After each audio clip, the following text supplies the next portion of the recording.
Hola personas de internet, hoy les traigo un nuevo video y les hablaré sobre la historia del Titanic. 2 años fueron necesarios para construir el Titanic, también conocido como el barco insumergible. Y sin embargo, después de navegar durante 4 días y medio, y tras chocar con un iceberg, se hundió en apenas 2 horas y 40 minutos.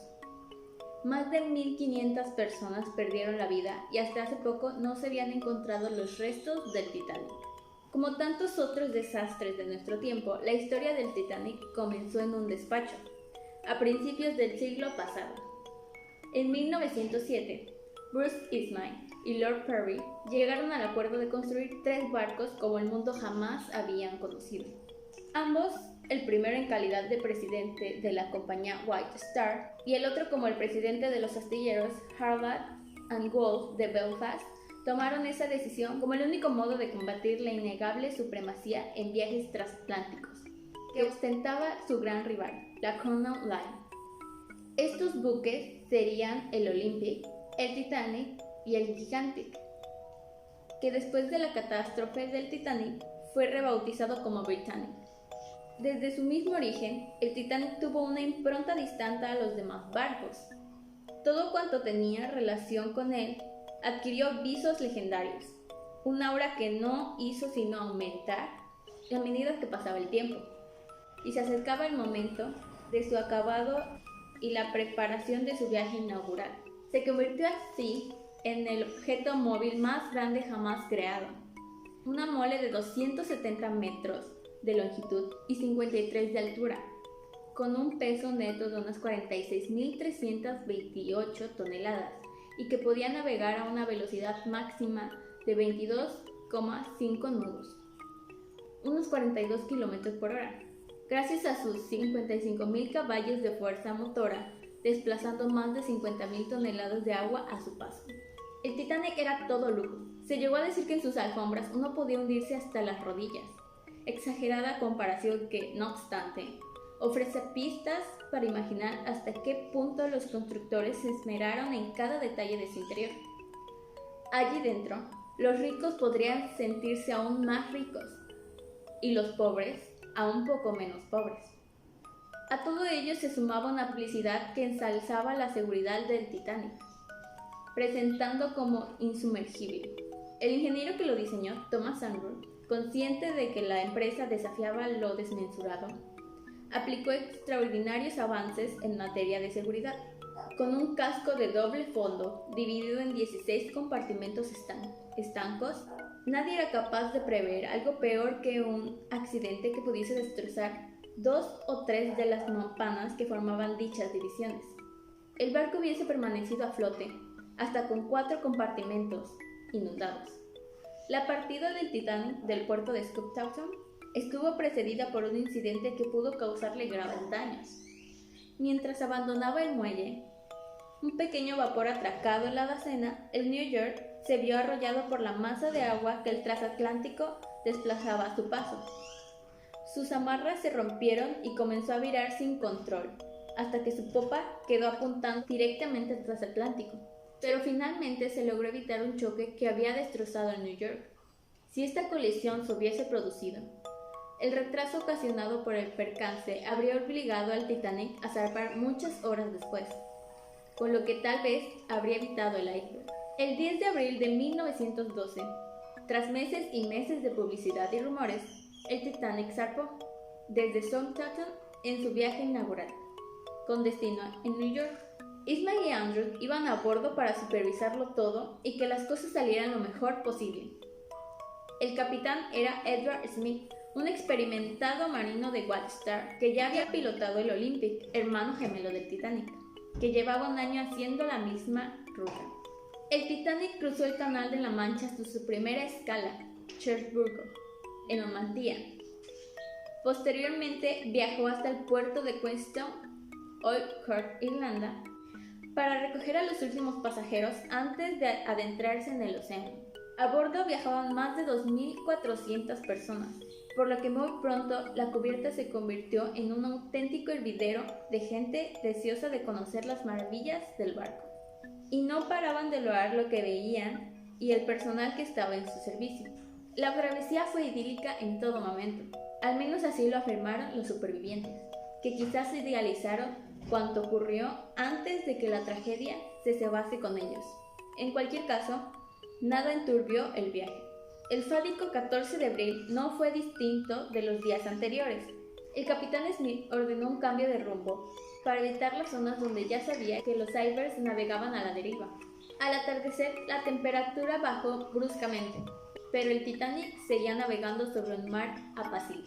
A eso de las 10 de la noche, después de cenar acompañado de sus ilustres pasajeros, el capitán se retiró a su camarote y el barco quedó al mando del primer oficial William Morton, quien ordenó reforzar la vigilia y cerrar todas las aperturas en el castillo de Bra, para ahogar cualquier luz o reflejo que pudiera entorpecer la visión de las vigías esa noche. Faltaban 20 minutos para la medianoche cuando el vigía Frederick Flett advirtió la cercanía de un iceberg, apenas perceptible, pues ni tan siquiera había espuma en su línea de flotación, debido a que ninguna ola chocaba contra aquel gigantesco témpano, porque el mar permanecía en una calma casi irreal. El bloque de hielo era solo una sombra que se superponía sobre una noche asombrosamente llena de estrellas, aunque sin luna. Flett informó de inmediato a Murdoch, que dio la orden de virar a babor y apenas unos segundos después de detener los motores. De esta manera se logró evitar la colisión, y hielo y acero tan solo se rozaron por el costado del estribor, pero las consecuencias de ese ligero contacto serían fatales. El incidente apenas se notó a bordo. Algunos pasajeros sintieron una ligera vibración que recorrió toda la espina dorsal del barco desde la proa hasta la popa. Otros contemplaron con más curiosidad que temor el paso del gigante de hielo, del que se desprendieron varios fragmentos que acabaron en la cubierta y con los que incluso algunos estuvieron jugando o bromeaban sobre si añadirlo a su whisky. Las lámparas de cristal tintinearon y algunos objetos cayeron de unas pocas mesillas de noche. El extraño y breve sonido que se produjo mientras el hielo rajaba el casco unos 5 metros por debajo de su línea de flotación no provocó inquietud. Algunos miembros de la tripulación pensaron que quizá se debía a la rotura de alguna aspa de las 3 gigantescas hélices de la nave. Aunque Smith fue informado rápidamente, no se empezaron a tomar medidas de rescate hasta unos 30 minutos después del encuentro, cuando el ingeniero Andrews confirmó con números exactos que al Titanic le quedaban 2 horas escasas de vida sobre agua. Y es que si el barco hubiera chocado de frente, con el resultado de un gran impacto, todo el pasaje se habría despertado e inmediatamente habrían tomado conciencia del peligro que corrían. Las tareas de evacuación podrían haberse acelerado, sobre todo teniendo en cuenta que en los 20 botes salvavidas no cabían todos los pasajeros. Pero el pánico no estalló. Hubo algo de ilusorio en esa primera hora, durante la cual algunos pasajeros estuvieron bromeando con lo que sucedía. Nada ni nadie les indicaba la gravedad de la situación, y la orden del capitán, tal vez cuestionable, pero en modo alguno descabellada, fue evitar el pánico a toda costa, para no empeorar las cosas, si es que las cosas hubieran podido empeorar. Hubo pasajeros que ni siquiera creyeron posible que un barco insumergible se pudiera hundir, y se desentendieron hasta de ponerse el chaleco salvavidas, que los camareros empezaron a repartir. El hecho de que se pidiera a la orquesta que amenizara la huida, sin duda aumentó la sensación de que no existía una amenaza insalvable. Como consecuencia de todo este desconcierto, los 2 primeros botes que bajaron del Titanic 25 minutos después de la medianoche lo hicieron a la mitad de su capacidad. Error tras error, se estaban abocando a la muerte a cientos de personas al compás de los acordes de la orquesta, la cual, con toda entereza, siguió tocando piezas musicales hasta el final. Tanto el capitán Smith, casi inoperable debido a lo afectado que estaba, como el ingeniero Andrews, usaron megáfonos para intentar que las lanchas regresaran y llenarlas por encima de su capacidad. Pero los que estaban lejos no volvieron. A la distancia en la que se hallaban, ellos debieron ser los más conscientes de que el Titanic, con todas sus luces encendidas, empezaban a estar más dentro del agua que fuera, en especial la proa, Nadie se iba a acercar para ser engullido como el resto de los pasajeros que aún quedaban en el barco, o arrastrado por el efecto de succión que provocaría el hundimiento de semejante mole. Los telegrafistas no paraban de enviar mensajes pidiendo auxilio, y se lanzaron cohetes para avisar a otros barcos cercanos de la desesperada situación del Titanic. Pero no se ha demostrado que sus luces se correspondieran con las señales correctas. Esto se suma a las otras deficiencias que se ha apuntado, como la falta de binoculares en el puesto de vigías, que al parecer solo pudieron contar con su vista enturbiada por el frío. Sin embargo, todas estas consideraciones tienen mucho de especulación. Sabemos que la tripulación hizo todo lo posible para advertir a otros barcos de la tragedia, e incluso se utilizó el reflector de señales para emitir un mensaje de código Morse, porque varios pasajeros aseguraban haber visto la luz de un barco no muy distante. A las 2:05 de la madrugada se arrió el último bote y el pánico transformó la enradecida tranquilidad vivida hasta ese momento en un drama sobrecogedor. En menos de media hora, más de 1000 personas iban a morir, sabiendo que no podían hacer nada por evitarlo. En ese espacio de tiempo debieron de vivirse escenas de un espanto inimaginable, del que carecemos de testimonios. Por ello, resulta del todo incomprensible que el cineasta James Cameron tuviera la inexcusable osadía, por la que tuvo que pedir perdón y saldar cuentas con la familia, de mostrar en su película sobre Titanic que uno de los oficiales se había suicidado tras matar a un pasajero que trataba de subirse a una de las barcas, un chisme sin menor fundamento.